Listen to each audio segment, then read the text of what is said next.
Iran और Israel के बीच ceasefire होने के बाद भी हालात नहीं सुधरे हैं। ईरान में लगातार बमबारी हो रही है, लेकिन ईरान इस पर किसी तरह का पलटवार नहीं कर रहा। यानी कि इस्लामिक राष्ट्र की ओर से इस पर कुछ नहीं कहा जा रहा। माना यह जा रहा है कि ईरान को मुहर्रम की 10वीं तारीख का इंतजार है। मतलब 6 जुलाई को जैसे ही नेतन्याहू अमेरिका की उड़ान भरेंगे, ईरान जोरदार प्रहार कर सकता है। दरअसल ईरान के पास हमले के अलावा और कोई विकल्प नहीं बचा है। अमेरिका से नेतन्याहू को एक बार फिर हमले की छूट मिली तो खामेनेई मुश्किल में पड़ जाएंगे। इसलिए माना यही जा रहा है कि इस बार खामेनेई चूकने वाले बिल्कुल भी नहीं है। वो पहले इजराइल पर हमला कर सकते हैं। ईरान ये भी कह चुका है कि अब की बार अगर युद्ध हुआ तो वो आर पार वाला होगा।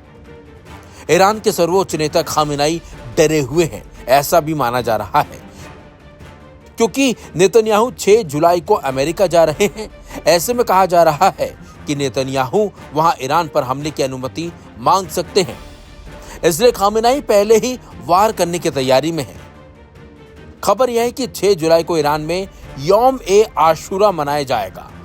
इस दिन ईरान में होने वाली बड़ी मजलिसों और दूसरे कार्यक्रम खत्म होते ही खामेनेई इजराइल पर हमले के लिए हरी झंडी दे देंगे। अगर ऐसा हुआ तो IRGC कमांडर रात के वक्त इजराइल के खिलाफ इतिहास का सबसे बड़ा ऑपरेशन शुरू करेंगे, जिसका लक्ष्य होगा इजराइल के पूरे नक्शे को ईरानी मिसाइलों से Patna. Aim right, achieve big. At KR Mangalam University, we provide you the platform to turn your dreams into reality. At KR Mangalam University. 6 जुलाई की रात ईरान इजराइल पर 3 चरण में हमले कर सकता है। इसका पहला चरण बेहद विध्वंसक होगा। हमले के पहले चरण में ईरान ट्रिपल अटैक करेगा। पहले चरण में ईरान के साथ हिजबुल्लाह और हूती भी इजराइल पर अटैक कर सकते हैं। उत्तरी इजराइल से सटे लेबनान में मौजूद हिजबुल्लाह रॉकेट अटैक कर सकता है, तो दक्षिण में यमन में मौजूद हूती इजराइल पर बैलिस्टिक मिसाइलें दाग सकता है। वहीं ईरान पहले चरण में ड्रोन से तेल अवीव और सेंट्रल इजराइल को टारगेट करेगा। इसके बाद ईरान के हमले का पूरा चरण शुरू होगा। इसमें बैलिस्टिक मिसाइलें दागी जाएंगी। तीसरे चरण में ईरान इजराइल में साइबर अटैक कर सकता है। ये साइबर अटैक बिजली ग्रिड, कम्युनिकेशन सिस्टम, बैंकिंग प्रणाली, सैन्य ठिकाने और मिलिट्री हेडक्वार्टर पर किए जा सकते हैं। मोसाद IRGC के कमांडर्स को टारगेट कर रहा है, तो दूसरी तरफ इजराइल लगातार ईरान को अरब ही नहीं बल्कि यूरोप के लिए भी खतरा बता रहा है। इजराइल इसकी 3 वजह दे रहा है। दावा है कि ईरान का परमाणु कार्यक्रम अभी भी जारी है। उसके पास 10 परमाणु बम बनाने का यूरेनियम है। इजराइल दावा कर रहा है कि ईरान का मिसाइल शस्त्रागार यूरोप और अमेरिका के लिए भी खतरा है। ईरान की मिसाइलें यूरोप तक को निशाना बनाने में सक्षम है। जल्द ईरान अमेरिका तक को टारगेट करने की ताकत हासिल कर लेगा। ईरान अपने प्रॉक्सी संगठन तेजी से मजबूत कर रहा है, वहीं इनकी संख्या बढ़ाने का प्लान पर काम हो रहा है।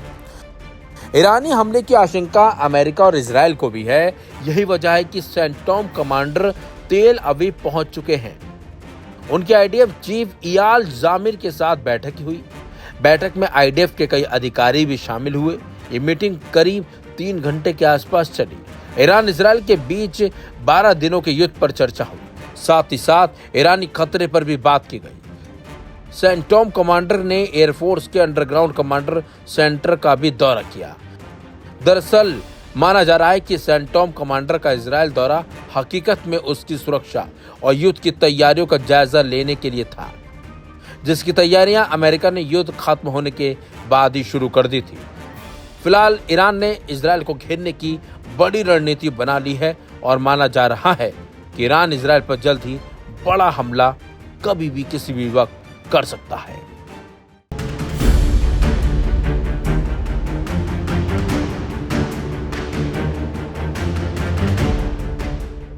ईरान और इसराइल के बीच 12 दिनों की जंग चली। इस जंग के दौरान अमेरिका ने भी हमले किए। इन हमलों के केंद्र में रहे ईरान के परमाणु ठिकाने। पहले इसराइल और फिर अमेरिका ने मुख्य रूप से 3 न्यूक्लियर साइट्स फोर्दो, नतांज और इस्फहान पर जोरदार हवाई हमले किए। 12 दिनों के बाद संघर्ष विराम हुआ, लेकिन इस दौरान इसराइल और अमेरिका ने कहा कि उन्होंने ईरान के परमाणु ठिकानों को पूरी तरह नष्ट कर दिया है। अमेरिकी राष्ट्रपति डोनाल्ड ट्रंप ने तो यहां तक कह दिया कि उन्होंने परमाणु ठिकानों का नामो निशान मिटा दिया है। ईरान पर अमेरिकी हमलों के दूसरे ही दिन ट्रंप ने कहा कि इस्लामिक रिपब्लिक के प्रमुख परमाणु स्थल पूरी तरह से नष्ट कर दिए गए हैं। कुछ ऐसा ही बयान इसराइल ने भी दिया। इसराइल के प्रधानमंत्री बेंजामिन नेतन्याहू ने ईरान पर की गई सैन्य कार्रवाई को ऐतिहासिक जीत बताया, लेकिन दूसरी ओर ईरान ने इस हमले पर 2 बयान दिए जो दोनों अलग अलग थे। ईरान ने पहले कहा कि उनके परमाणु ठिकानों को कोई गंभीर नुकसान नहीं हुआ है। उन्होंने कहा कि हमले सीमित थे और महत्वपूर्ण ढांचे सुरक्षित रहे।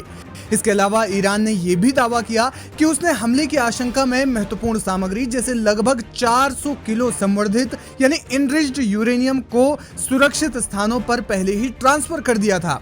इससे नुकसान को कम करने में मदद मिली। लेकिन जैसे ही अमेरिका ने कहा कि उसने ईरान के परमाणु ठिकानों को तबाह कर दिया, उधर ईरानी अधिकारियों ने भी अपने बयान बदल दिए। ईरान के विदेश मंत्रालय के प्रवक्ता इस्माइल बाघई ने स्वीकार किया कि परमाणु ठिकानों को बुरी तरह नुकसान हुआ है। इसके अलावा ईरानी सरकार की प्रवक्ता फतेह मोहिजरानी ने कहा कि फोर्दो, नतांज और इस्फहान साइटों में भी गंभीर क्षति हुई है। Aim right, achieve big. At KR Mangalam University, we provide you the platform to turn your dreams into reality. At KR Mangalam University. लेकिन उन्होंने ये भी कहा कि ईरान के साथ बातचीत के रास्ते खुले हुए हैं। जानकार मानते हैं कि ईरान के अपने बयान बदलने के पीछे कई कारण हैं। कहा जा रहा है कि वे अपना परमाणु कार्यक्रम चुपचाप तरीके से जारी रखना चाहते हैं। ऐसा इसलिए क्योंकि 12 दिनों के संघर्ष में ईरान को यह समझ आ गया है कि मध्य पूर्व में शक्ति संतुलन बनाए रखने के लिए या इलाके में इसराइल और अमेरिका के प्रभाव को कम करने के लिए उन्हें परमाणु हथियारों की सख्त और जल्द से जल्द जरूरत है। यही वजह है कि इस्राएली हमलों के बाद उन्होंने अंतर्राष्ट्रीय परमाणु ऊर्जा एजेंसी यानी IAEA के साथ एग्रीमेंट समाप्त करने का बिल पास किया। ईरान ने यहां तक कह दिया कि अगर IAEA चीफ राफेल ग्रोसी वहां पहुंचे तो उन्हें ईरान में फांसी पर चढ़ा दिया जाएगा। हालांकि विदेश मामलों के जानकार डॉक्टर ब्रह्मदीप अलूने कहते हैं कि ईरान की इसके पीछे एक और रणनीति है। ईरान ने पहले घोर तबाही की बात इसलिए अस्वीकार की क्योंकि वो नहीं चाहता था कि देश में जंग के बाद किसी भी प्रकार की कोई अशांति फैले,